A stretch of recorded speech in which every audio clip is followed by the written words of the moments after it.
Truck आणि tanker चालकांचा संप अखेर मागे घेण्यात आला आहे।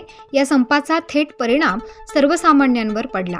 या संपाचा थेट परिणाम हा पेट्रोल, डिझेल आणि गॅस सिलेंडर यांच्या वाहतुकीवर पडला। त्यामुळे देशभरात मोठा हल्लकल्लोळ माजला होता। अखेर मागे घेण्यात आलाय संप। केंद्रीय गृह मंत्रालय आणि ट्रान्सपोर्ट संघटनांची बैठक संपन्न झाली। हिट अँड रनचा कायदा लागू झालेला नाहीये। ट्रान्सपोर्ट संघटनांनी चालकांना कामावर येण्याचं आवाहन केलं आहे। सरकारसोबतच्या बैठकीनंतर हा संप मागे घेण्यात आला।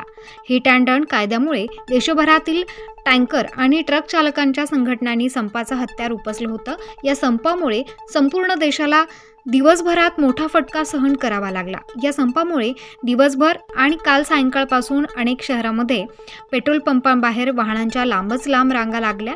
काही पेट्रोल पंपांमध्ये पेट्रोल आणि डिझेलचा साठा संपला। त्यामुळे नागरिकांवर प्रचंड मनस्तापाची वेळ आली। या संपामुळे आज सकाळी भाजीपाला प्रचंड महागला। त्यामुळे सर्वसामान्य नागरिक अडचणीत सापडले। अखेर केंद्र सरकारचा आणि ट्रक चालकांच्या संघटनांशी सकारात्मक चर्चा झाल्याने देशातील सर्वसामान्य जनतेला त्याचा मोठा दिलासा मिळाला आहे।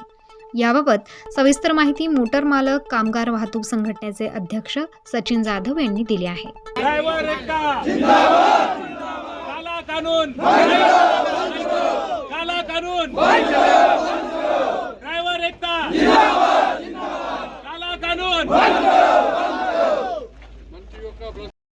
परत दुसरीकडे काय सांगणार सचिन भाऊ? मालट्रक चालकांनी आंदोलन केलं होता, 2 दिवस तो आंदोलन खूप जोरात राबला। आता कशामुळे आपण मागं झालो आहे आणि काय सरकारने मान्य केलं?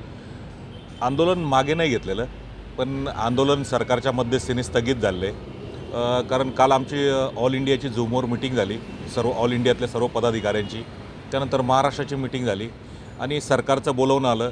सरकारचे होम सेक्रेटरी अमित शहाजींचे होम सेक्रेटरी यांनी यांचं आणि आमचं all India motor transport congress delegation यांची संध्याकाळी काल 7 वाजेला मिटिंग चालू झाली आणि ती जवळजवळ 9:45 वाजेपर्यंत मिटिंग चालली।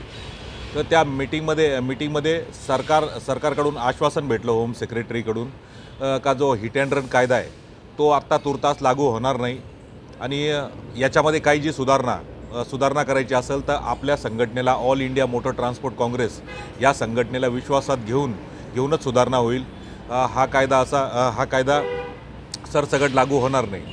आमचं तर म्हणणं आहे की तो कायदा वापसच घ्यावा, पण ऑल इंडिया मोटर ट्रान्सपोर्ट काँग्रेसचं डेलिगेशन आणि सरकार याच्यामध्ये समन्वय साधून कुठला तरी मध्यस्थी मार्ग किंवा हे निघणार। त्यामुळे हे आंदोलन ऑल इंडिया मोटर ट्रान्सपोर्ट काँग्रेसद्वारे सर्व देशामध्ये थांबवण्यात आलं आहे आणि इथून पुढची रणनीती पुढचा जो कायदा मोटर वाहन कायदा याच्यामध्ये सुधारणा होईल ही आमची अपेक्षा आहे।